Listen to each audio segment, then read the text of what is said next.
कुछ आवाज होती है जो इतिहास में गूंजती है। कुछ चेहरे ऐसे होते हैं जो समय की धूल में दब जाते हैं, लेकिन फिर भी नहीं मिट पाते। आज हम बात कर रहे हैं ऐसे ही शख्स की जिसने हिंदू हितों की बात तब की जब कोई सुनने को तैयार नहीं था, जब हिंदुत्व शब्द सिर्फ किताबों और जोशीले नारों तक ही सीमित था। तब ये व्यक्ति उसका तलवार बन चुका था। नाम है डॉक्टर प्रवीण तोगड़िया। गुजरात की धरती पर जन्मा यह व्यक्ति धीरे धीरे एक ऐसा नाम बन गया जिससे ना दोस्ती आसान थी ना दुश्मनी। एक कैंसर सर्जन जिसने अपना पेशा छोड़कर अपना जीवन राम जन्मभूमि और हिंदू समाज के लिए समर्पित कर दिया। वो सिर्फ भाषण नहीं देता था, वो मैदानों में उतरता था, पैदल चलता था और जहां जहां हिंदू पीड़ा होती थी वहां वहां पहुंच जाता था। अयोध्या आंदोलन के दौरान देश को दो टुकड़ों में बांटा गया। एक तरफ था धर्मनिरपेक्षता का नशा और दूसरी तरफ राम मंदिर निर्माण का जुनून। उस समय अशोक सिंघल और प्रवीण तोगड़िया की जोड़ी हिंदू समाज के लिए एक चेहरा बन चुकी थी। राम के लिए सड़कों पर उतरना, कर्फ्यू के बीच में भाषण देना, गिरफ्तारियां झेलना, ये उनकी रोजमर्रा की दिनचर्या थी। 2000 के दशक में वही संगठन जिसमें उन्होंने सांस ली, वही उन्हें नजरअंदाज करने लगा।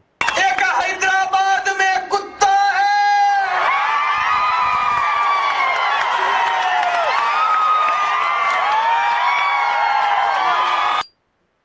2014 में नरेंद्र मोदी का उदय हुआ। हिंदू एक बार फिर चर्चा में आया, लेकिन अब चेहरा बदल चुका था। और तब तोगड़िया की आवाज धीरे धीरे दबा दिया गया। ना न्यूज चैनलों में जिक्र, ना ही भाषणों में बुलावा। वो व्यक्ति जो दशकों तक हिंदू चेतना का प्रतीक था, अब जैसे राजनीतिक निर्वासन में भेज दिया गया। जब सबने मान लिया कि तोगड़िया का अध्याय समाप्त हो चुका है, तब उन्होंने चुपचाप एक नई किताब लिखना शुरू की। नाम रखा अंतर्राष्ट्रीय हिंदू परिषद। इसके साथ ही जुड़ी राष्ट्रीय बजरंग दल। धीरे धीरे बिना मीडिया के शोर के संगठन देश के कोने कोने तक पहुंच गया। आज आईबी के रिपोर्ट के मुताबिक तोगड़िया का नेटवर्क बीएचपी और बजरंग दल से भी ज्यादा बड़ा हो चुका है।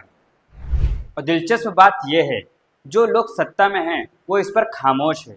मोदी और अमित शाह जैसे नाम इस नई ताकत पर क्यों कुछ नहीं कहते?